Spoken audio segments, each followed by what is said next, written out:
पंढरपुरात मनसेचे संस्थापक अध्यक्ष राज ठाकरे यांचा 58वा वाढदिवस विविध उपक्रमाने साजरा करण्यात आला। अवघ्या महाराष्ट्राचे आराध्य दैवत असलेल्या तीर्थक्षेत्र पंढरपुरातील विठ्ठल रुक्मिणी मंदिरासमोरील नामदेव पायरी येथे विठ्ठलाच्या प्रतिकात्मक प्रतिमेस जलाभिषेक दुग्धाभिषेक करून लाडू वाटप करण्यात आले। यावेळी ज्ञानोबा तुकाराम व रामकृष्ण हरीच्या गजरात वाढदिवस मोठ्या उत्साहात साजरा करण्यात आला।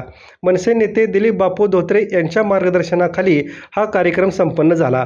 मनसे जिल्हाध्यक्ष प्रशांत गिड्डे, तालुका अध्यक्ष शशिकांत अप्पा पाटील, पंढरपूर शहराध्यक्ष संतोष कवडे, शहर संघटक गणेश पिंपळनेरकर, तालुका उपाध्यक्ष कृष्णा ताड, प्रदीप परचंडे, मोहोळ विधानसभा अध्यक्ष पवन बेदरे, पंढरपूर मंगळवेढा विधानसभा अध्यक्ष अनिल बागल, संतोष वाघमारे, अंबादास वायदंडे, लक्ष्मण रणदिवे, दिनेश पांढरे, अजित ननवरे, अक्षय नेहतराव, मारुती ऐवळे, धनाजी चव्हाण, गणेश चव्हाण, मच्छिंद्र पुजारी, श्रेयस ताड आदी मान्यवर कार्यकर्ते मोठ्या संख्येने उपस्थित होते।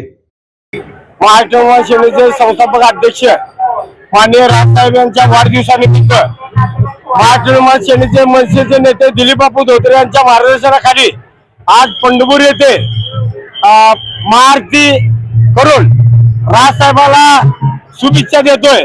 आणि महाराष्ट्र सेनेचे आज आमचे इथे जिल्हाध्यक्ष प्रशांत गिड्डे, शहराध्यक्ष संतोष कवडे, विधानसभा अध्यक्ष अनिल बागल आणि आमच्या शहर संघटक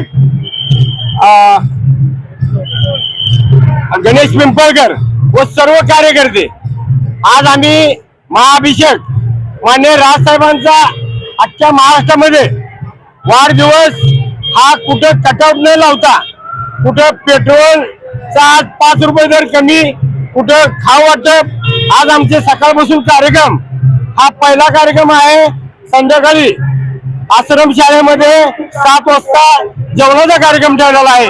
आज ह्याचे असे सर्व कार्यक्रम आम्ही ठेवून राजसाहेबांचा वाढदिवस मोठ्या थाटामाटामध्ये आम्ही साजरा करतोय। आज आमचे सर्व महाराष्ट्र सेनेचे कार्यकर्ते आज आमच्या समोर आहेत। आज पंढरपूर मध्ये हा विठ्ठलाच्या आशीर्वाद घेऊन माननीय राजसाहेबांना शुभेच्छा वाढदिवसाच्या देत असताना सर्व मनसैनिक, सर्व पदाधिकारी आम्ही सर्वजण उपस्थित आहे।